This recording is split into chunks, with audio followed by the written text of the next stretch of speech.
I came back with the idea that I would go to college because that was a dream my parents had for me.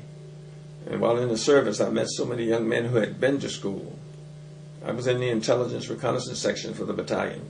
I was the only high school young man in that group. Most of them were 2 years in college and had come out and gone into the service. Some had graduated, some were teaching. And so I was inspired by their achievements, and I learned so much, and I realized when I came back I wanted to be a teacher. So I go out to a place in Westchester, in Pennsylvania, and I register. I was very happy that I was now accepted as a student.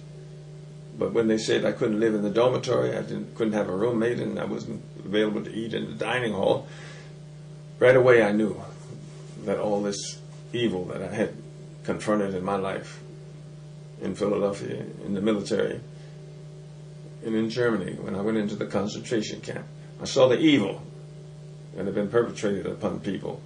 And I had received my share down in the Deep South. But now I realized that the pain and suffering I had could hardly compare with the suffering that I saw that were demonstrated in the concentration camp by the Nazis. They carried it to another level. The final solution was what they were seeking, to get rid of everybody who were not good enough. And so I realized that when I was get home, I would have to do something. I didn't know what I could do. I was just 20 years of age. But I would come home and I would try to do something to change things. But it was very difficult. When you want to compare things with what it was like in Philadelphia, the city of brotherly love, and the military, which took me into the Deep South, Georgia, Mississippi, and places like that.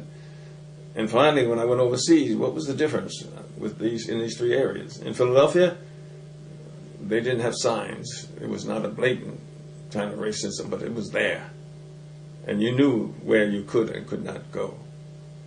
When I got overseas, there was no doubt, not overseas, but I got into the Deep South, I was quite aware, because signs would tell you what you could do and what you couldn't. And there were laws that would enforce your living up to those signs. Overseas, in England, I was accepted, really accepted as a human being and a soldier who had come to help them, that is, the people in England, to survive. And then you compare it with what I said about the Nazis in Germany. There was a big difference. So you see, I had all those experiences at different levels, which impinged on my life. There were some things that were good, some things that were terrible. But I understand now it's what you do with these things that makes a determination as to what kind of person you're going to be. So I came away with the idea that I had to struggle. And I continue to do that even to this day. Things have improved a great deal in our country, but the struggle remains.